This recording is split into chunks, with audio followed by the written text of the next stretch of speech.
नवरात्रे में जो पंचमी तिथि होती है, नवरात्रे की जो पंचमी तिथि है, उस पंचमी तिथि के दिन अशोक सुंदरी का जो स्थान होता है उसको समझिएगा थोड़ा सा। जैसे ये शिवलिंग है और ये जलाधारी है भगवान शंकर की। ये शिवलिंग, ये जलाधारी, और जलाधारी में जो जल बहता है उसमें बीच में जो मोटी सी लाइन रहती है वो अशोक सुंदरी होती है। जैसे कई बेटे हैं, बेटियां हैं, कोई व्यक्ति व्यापार चालू कर रहा है, कोई व्यक्ति अपना नया भवन निर्माण कर रहा है, नए भवन में जा रहा है, या कुछ अच्छी दुकान खोलना चाह रहा है, कोई अपने लक्ष्य पर पहुंचना चाहता है और पहुंच नहीं पा रहा। माँ आद्य शक्ति की पूजन की जो पंचमी तिथि होती है, इस पंचमी तिथि पर अशोक सुंदरी वाली जगह पर, जो अशोक सुंदरी का स्थान है, वहाँ पर लाल पुष्प एक समर्पित करें। जो जलाधारी है, माँ पार्वती, जगत जननी, जगदम्बा, अम्बा, भवानी मैया, दुर्गा का हस्त कमल, इस पर 7 जगह पर कहीं पर भी लाल चंदन की बिंदी 7 स्थान पर कहीं पर भी रखें, और 1 लोटा जल शिव जी को पंचमी के दिन, नवरात्र पंचमी के दिन, कामना करते हुए उत्तर की ओर मुख कर कर, अर्थात यहाँ बैठते हुए शिव जी पर जल चढ़ाना प्रारंभ करें, और अपने मन की कामना कहकर बाबा के पास में जो लाल पुष्प समर्पित करा है, उस पुष्प को अशोक सुंदरी वाली जगह से वापिस लेकर आ जाए। जिस लक्ष्य को आप पाना चाहते हो, अच्छी पढ़ाई कर रहे हो, खूब अध्ययन कर रहे हो, खूब मेहनत कर रहे हो, खूब पढ़ो, कोई दुकान खोल रहे हो, व्यापार चालू कर रहे हो, कोई नया कार्य चालू कर रहे हो, उस पुष्प को अपने स्पर्श कर कर या उस पुष्प का दर्शन कर कर आप एक बार जाकर देखो, आपको उस मंजिल तक माँ आद्य शक्ति, दुर्गा भवानी, शिव पहुंचा कर शंकर में। और एक निवेदन करूं आप लोगों से कि बन सके दुर्गा सप्तशती का पाठ अगर करते हो या दुर्गा सप्तशती को आप पढ़ते हो तो हिंदी का उसमें नीचे लेख आते रहते हैं, बहुत सारे वर्णन आते हैं, उसका भी पढ़ेंगे तो उसमें बहुत सारी बातें आपको बहुत अच्छी अच्छी, देवी भागवत में, दुर्गा सप्तशती में, इनमें बहुत सुंदर सुंदर कल्याण का, यदि गीता प्रेस गोरखपुर से जो कल्याण निकलती है, उस कल्याण का यदि देवी अंक अगर आप पढ़ेंगे माता दुर्गा भवानी पर, बड़ा सुंदर, उसमें भी बहुत सी चीज़ें हैं, माँ आद्य शक्ति की आराधना की, साधना की, पूजन की पद्धति, बहुत सुंदर, उसका ध्यान करें। शिव से कुछ, अगर भगवान शंकर की हम आराधना कर रहे हैं, भगवान शंकर से अगर हम कुछ पाना चाह रहे हैं, तो भगवान शिव की सबसे पहले उससे साधना करो, शिव को पहले अपना बनाओ। कथा कह रही है, ओगरदानी त्रिकालदर्शी कैलाशी शंभू के पास में उस समय पर कामदेव की धर्मपत्नी रति दिया,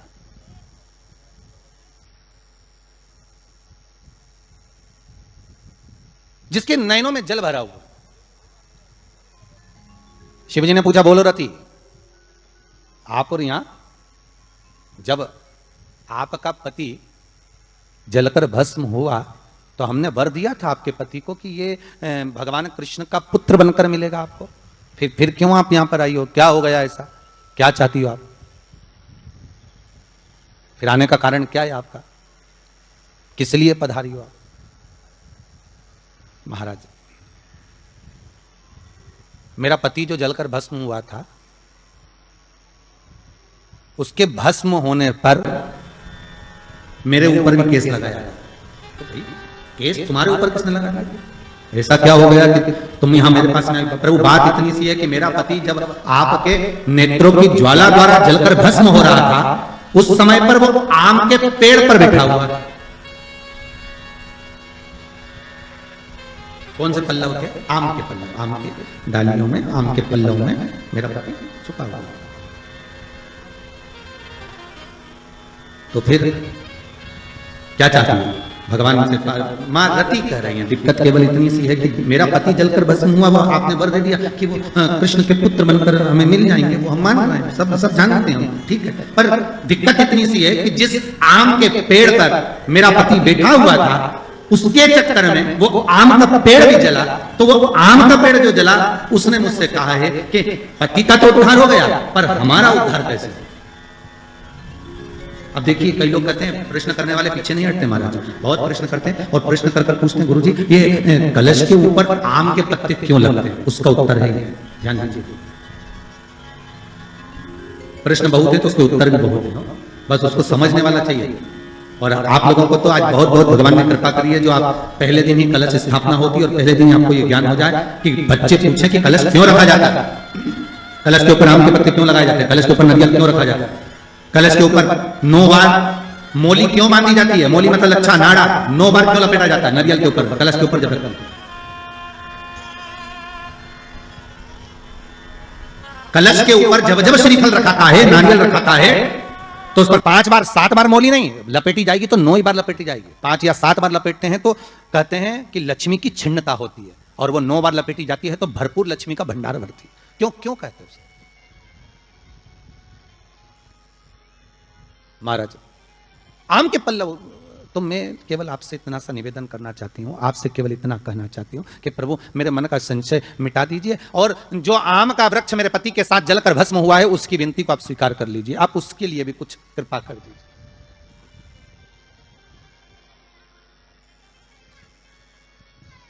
इसी को कृपा कहते हैं, इसी को करुणा कहते हैं, इसी को दया कहते हैं।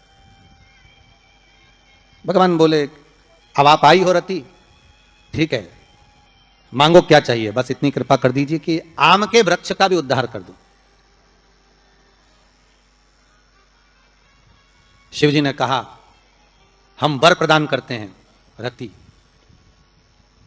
जहां शिव और शक्ति है, जहां 33 कोटि देवता इस कलश के अंदर विराजमान होंगे, उस जगह पर स्वयं कंठ पर जहां पर मेरा निवास होगा, उस जगह पर ये आम के पल्लव अमृत के तुल्य माने जाएंगे, और इनका निवास हमारे ही हाथ में, हमारे ही हस्त कमल में विराजमान होगा, हमारे ही हाथ में। कितना सुंदर है महाराज जी। उस आम के पल्लव की महत्वता को जरा जानिएगा, बहुत बहुत ध्यान दीजिएगा। आम के पत्ते देखें आप लोगों ने? अरे बोलो जम के तो बोलो। देखें, उसका प्रयोग कभी आप लोगों ने करा? आम के पत्ते का कभी प्रयोग कर कर देखिएगा। अभी तो नवरात्रि चल रही है, नवरात्रे में जब 5वां दिन नवरात्रे का रहे, चैत्री नवरात्रे का 5वां दिन रहे, और मान लो कि आपके घर में किसी बच्चे की, लड़के की या लड़की का या मंगल विवाह नहीं हो रहा हो, या शादी नहीं हो रही हो, या उस लड़के लड़की के लिए बहुत प्रयास कर लिया आपने और उसकी शादी हो ही नहीं रही, अथक प्रयास आपने कर लिया और उसका मंगल विवाह नहीं हो रहा, तो ये देवी भागवत में स्पष्ट कहा गया, देवी भागवत में वर्णन किया गया, देवी भागवत में वर्णित किया गया, और देवी भागवत में कहा गया कि आम का जो पत्ते होते हैं, आम का जो पत्ता होता है, आम का जो पल्लव होता है, उस आम के पत्ते पर हल्दी और सिंदूर, इन दोनों से स्वस्तिक का निर्माण किया जाए। देवी भागवत का संवाद है, बहुत ध्यान देना महाराज। जिन कन्याओं का विवाह ना हो, पंचमी के दिन, नवरात्रे की कोई सी भी पंचमी, मतलब जो पंचमी तिथि पड़ेगी, कोई भी नवरात्र हो, चाहे वो 4 नवरात्र में से, चाहे वो पौष का हो, अश्विन का हो, चैत्र का हो, आषाढ़ का हो, किसी भी नवरात्र में आप कर सकते हैं। एक पान के पत्ते पर, एक ही पत्ते पर जो 2 स्वस्तिक बनेंगे, एक हल्दी का बनेगा, एक सिंदूर का बनेगा। बस अंतर इतना है, जो हल्दी का स्वस्तिक है उस पर कंकु के चावल, अर्थात रौली के चावल, रौली कुंकू के चावल रखना है, और जो सिंदूर का है उस पर हल्दी के चावल रखना। इतना रखकर जिस लड़का लड़की का विवाह नहीं होता, उसकी हथेली पर रखकर उसका नाम और गोत्र बोलकर महाराज उसको ले जाकर नीम के पेड़ के नीचे उसको रख दिया जाता है। मात्र 3.5 या 4 महीने ऐसे रहते हैं जिसके अंदर उस लड़का लड़की का विवाह पक्का हो जाता है। जिसका विवाह नहीं होता केवल उसी के लिए, जिसका मंगल विवाह ना हो रहा। आम के पल्लव में शिव का वर प्रदान है, आम के पल्लव में शंकर का आशीर्वाद, आम के पल्लव में शिव का आशीर्वाद। भगवान भूत भावन भूतेश्वर मेरे शिव, मेरे करुणा सागर, मेरे शंकर, मेरे त्रिकालदर्शी, मेरे कैलाशी, मेरे भोलेनाथ स्वतः कह रहे हैं, अरे रति तुम रोती क्यों है, तुम्हारे रोने का कारण क्या है? प्रभु मेरे पति के साथ ये आम का पेड़ भी जलकर भस्म हुआ, आम का पेड़। भागवत जी किस किसने सुनी है? हाथ उठाओ जरा, जिन जिन ने भागवत जी सुनी है। आप लोगों ने सुनी है भागवत? रखिए हाथ। अगर आप लोगों ने भागवत सुनी होगी तो उसमें वर्णन आता है,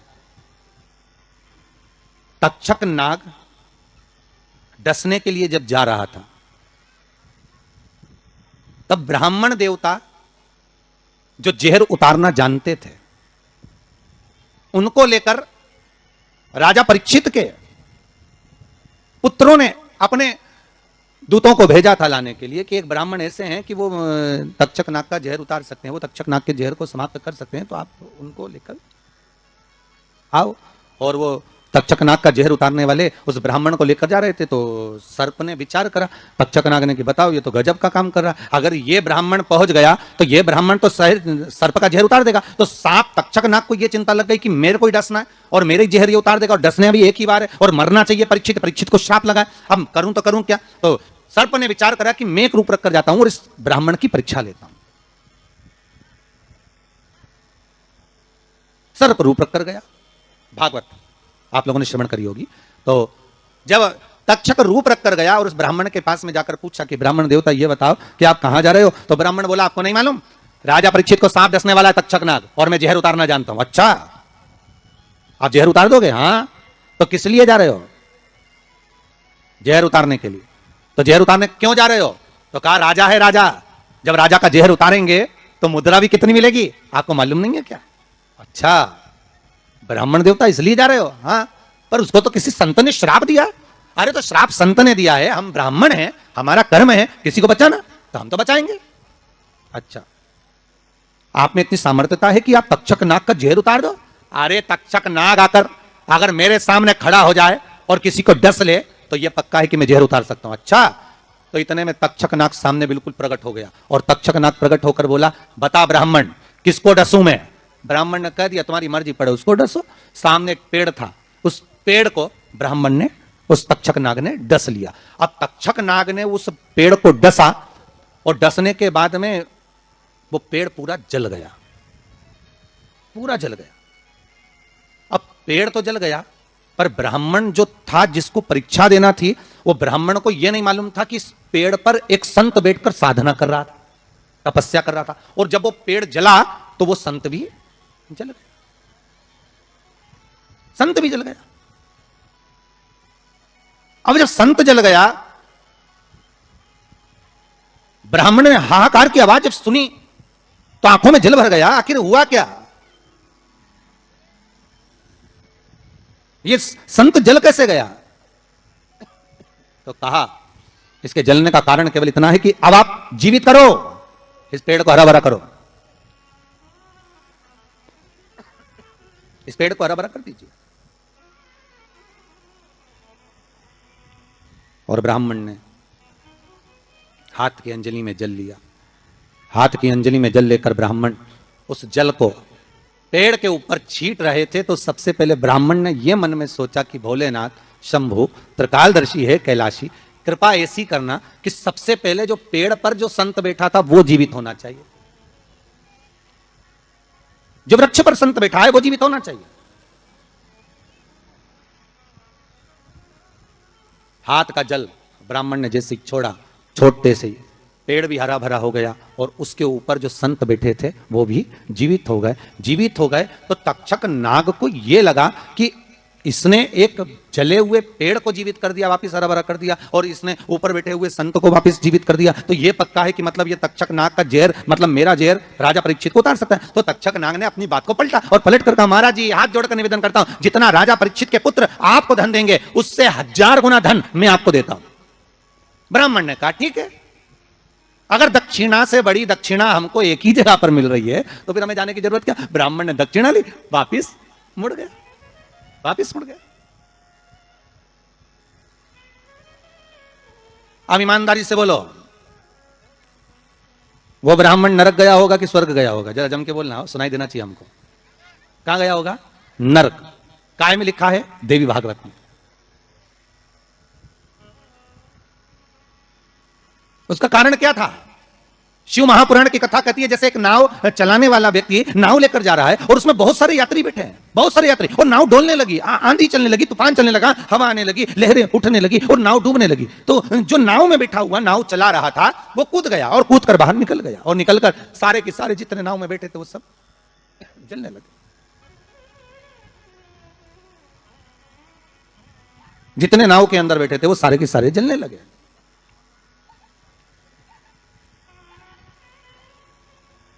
जब वो सारे के सारे पानी में डूबने लगे और पानी में नाव में जाकर सबकी सब जब डूब रहे हैं, सब मर गए, सारे के सारे जो नाव में बैठे थे, जो तैरना जानते थे वो बाहर निकल गए, बाकी के सब डूब गए। नाव चलाने वाला जब उसके प्राण छूटे तो उसको एक नरक नहीं मिला, कम से कम 94 नरकों में वो नाव चलाने वाला गिरा। शिव महापुराण की कथा कहती। तो उस नाव चलाने वाले ने भगवान से पूछा कि मुझे इतने सारे नरक क्यों दे रहे हो? मैंने तो लोगों को गंगा से पार उतारा, मैंने तो रोज गंगा का जल पिया, मैंने तो रोज गंगा का स्मरण किया, मैं तो रोज भगवान का दर्शन करता था, मैं रोज गंगा से पार उतरता था, दुनिया के लोगों को मैं पार उतारने का काम करता था। तो भगवान ने कहा गलती केवल तुमने एक कर दी, तुमने अपने प्राण बचाए। अगर तुम 2 लोगों के भी प्राण बचाते बचाते मर जाते तो तुमको वैकुंठ मिल जाता, पर खुद के प्राण बचाए और दूसरों को मरने दिया, इसलिए तुमको नरक मिला, इसलिए तुम्हें नरक प्राप्त हुआ। शिव महापुराण की कथा कहती है जिस पर दुनिया को विश्वास होता है, दुनिया को जिस पर विश्वास है, जिससे औषधि देने वाले, दवाई देने वाले उन डॉक्टरों पर दुनिया का विश्वास टिका हुआ है। तो डॉक्टर का क्या फर्ज है? जैसे नाव चलाने वाले का फर्ज है कि बचाते बचाते भगवान करे भले तुम्हारे प्राण छूट जाते तो तुम्हें स्वर्ग मिल जाता। युद्ध के मैदान में सैनिक युद्ध करते करते मर जाता तो उसको वीरगति प्राप्त हो जाती, पर खुद के प्राण बचाने के चक्कर में आप दुनिया को धकेल दो, ये श्रेष्ठता नहीं।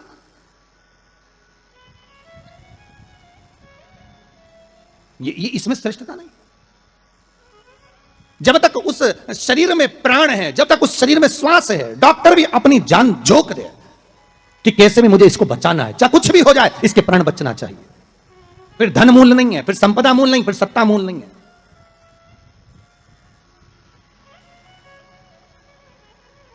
वो नाव चलाने वाले को 94 नरक भोगना पड़े।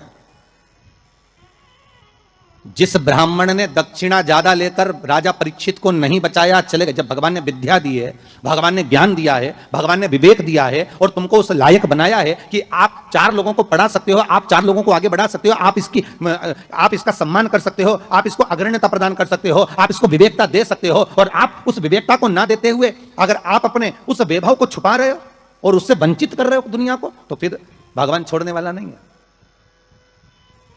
नरक भोगना।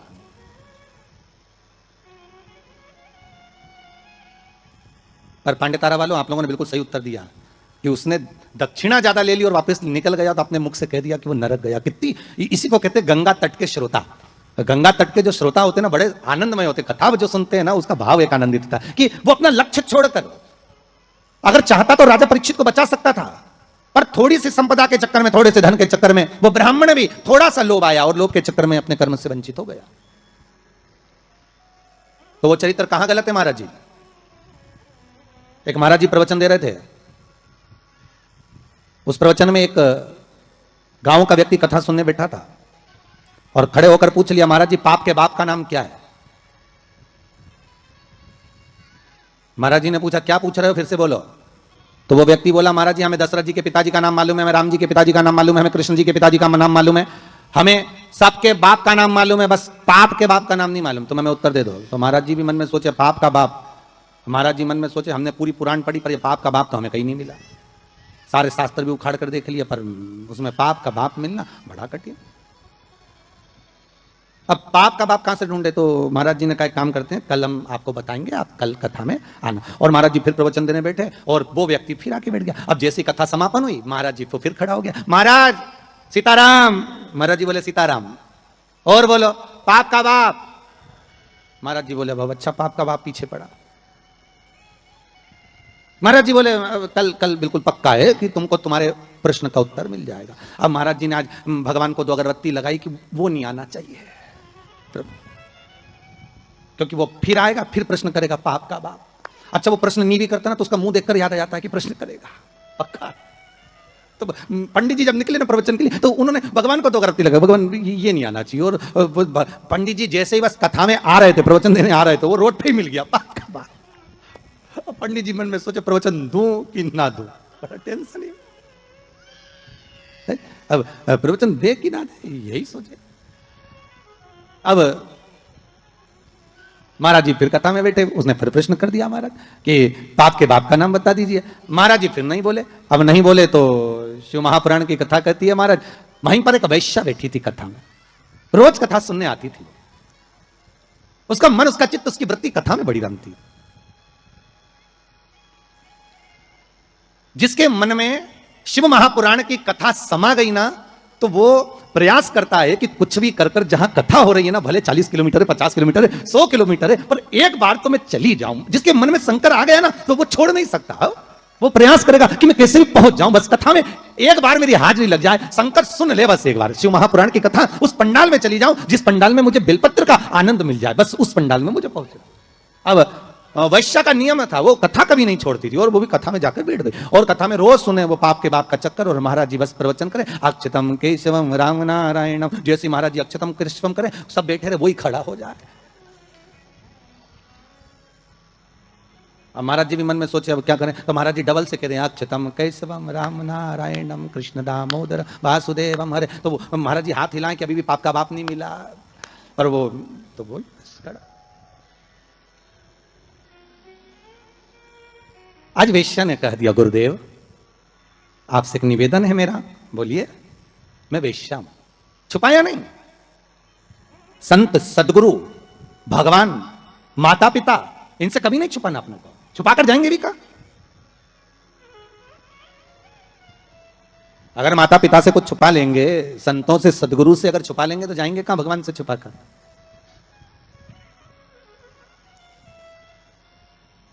वैश्या कहती है मैं वैश्या हूं। हो आपने हमारे पांव तो नहीं छुए? संत बोले। वैश्या ने कहा नहीं, बिल्कुल पीछे जाकर बैठ जाती हूं एकांत में, पर मेरा कुछ मन है आपसे कहने का, आप सुनेंगे हमारी बात?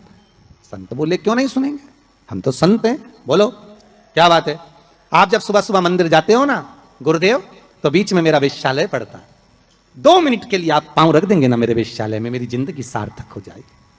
संत बोले हम और वेश्या के घर कभी नहीं आ सकते। ऐसे मूर्खों की तरह बात करती हो आप? संत को तुम्हारे वेश्यालय में बुला रही हो, अच्छा लगेगा कोई? वैश्या कहती आज तक कोई गुरु मेरे वेश्यालय में नहीं आया, केवल चरण रखना, चले जाना गुरुदेव। गुरुजी बोले राम राम राम सीताराम, हम नहीं आएंगे। गुरुजी चले गए कहते हुए। वैश्या घर के बाहर रांगोली मांगोली डालकर वेश्यालय के बाहर बैठी। संत का आगमन हुआ, वहीं से वेश्या दौड़ कर गई, गुरुदेव ये मेरा वेश्यालय है, पांव रख दीजिए।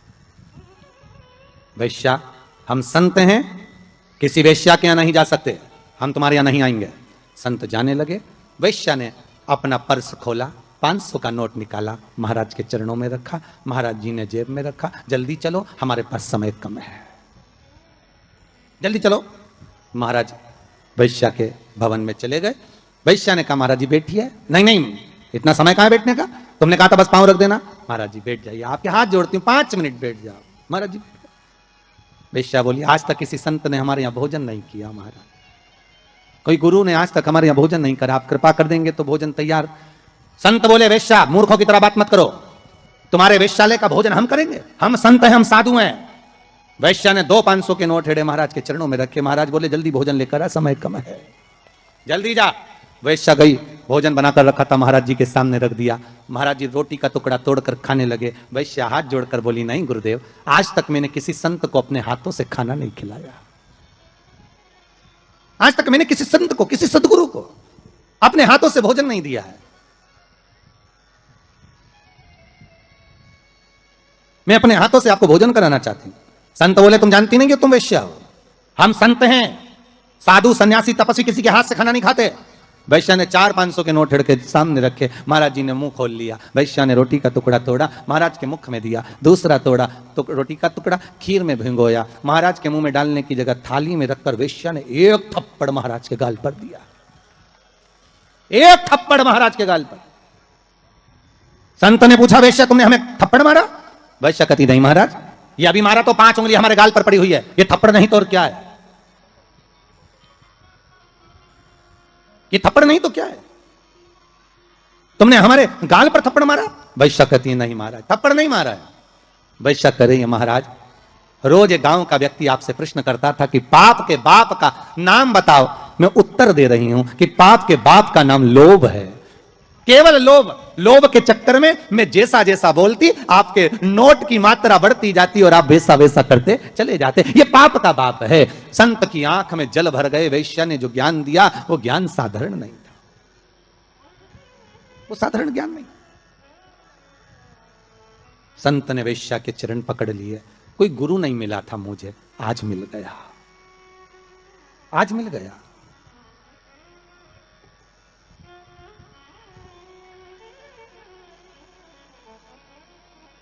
पाप का तो वो जो ब्राह्मण था उसने एक गलती कर दी। परीक्षित को अगर बचाता भले 5 मुद्रा मिलती, पर मिलती ना, मिलती मुद्रा। पर उस ब्राह्मण ने एक गलती कर दी कि वो परीक्षित को बचाने की जगह ज्यादा मुद्रा लेकर वापिस मुड़ गया। वापिस जहां से ब्राह्मण वापिस मुड़ा था, आज भी अगर आप सुखताल जाएं, जहां सुखदेव जी महाराज ने राजा परीक्षित को कथा सुनाई थी, तक्षकनाग जहां आया था इस ब्राह्मण की परीक्षा लेने के लिए, और ब्राह्मण जहां से वापिस मुड़ा उस गांव का नाम है मोड़ना। आज भी उस गांव का नाम मोड़ना, वहां से मुड़ गया था वापिस ब्राह्मण, वापिस चला गया।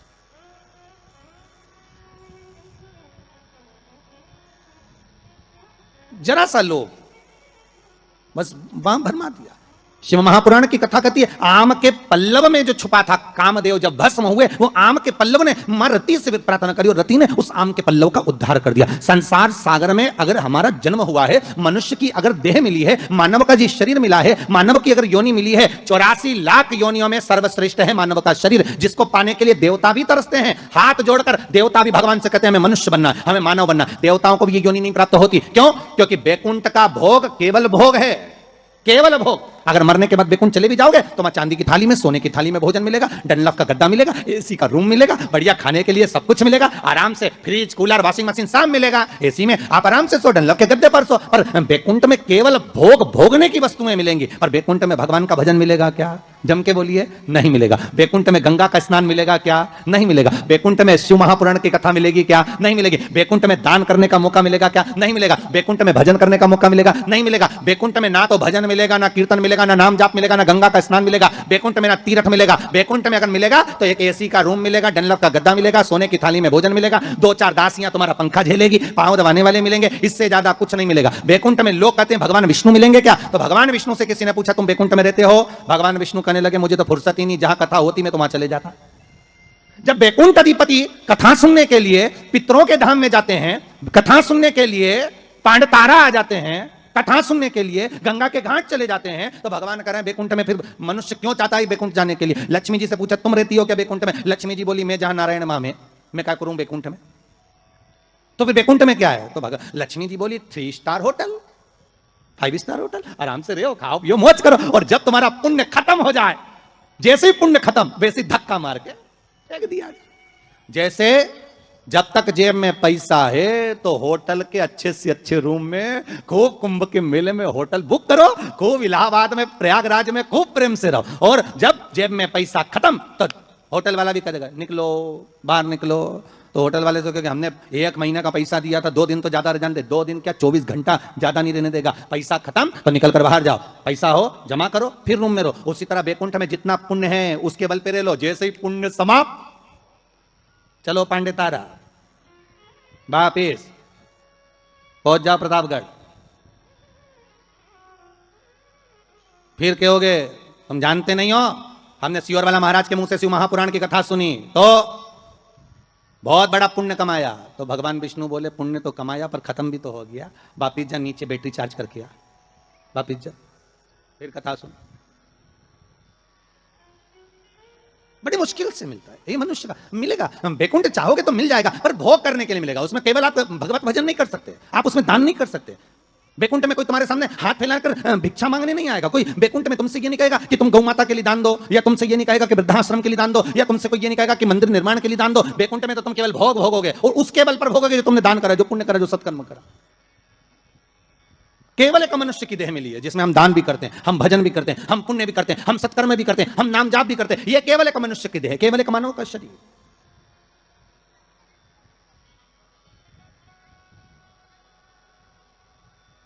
इसके सिवाय कहीं सुख नहीं। 84 लाख योनियों में श्रेष्ठ योनि मानव की, और उसको हम गंवा दे महाराज तो वो बेकार। आम के पल्लव के लिए रति आकर कहती है। संसार वासियों से हमारा यही निवेदन है कि आप किसी के लिए कुछ नहीं कर सकते तो कम से कम फोन लगाकर इतना तो कह सकते हो, कथा आ रही है, टीवी चैनल पर चल रही है, 4 बजे से 7 बजे तक चल रही है, जरूर सुनना।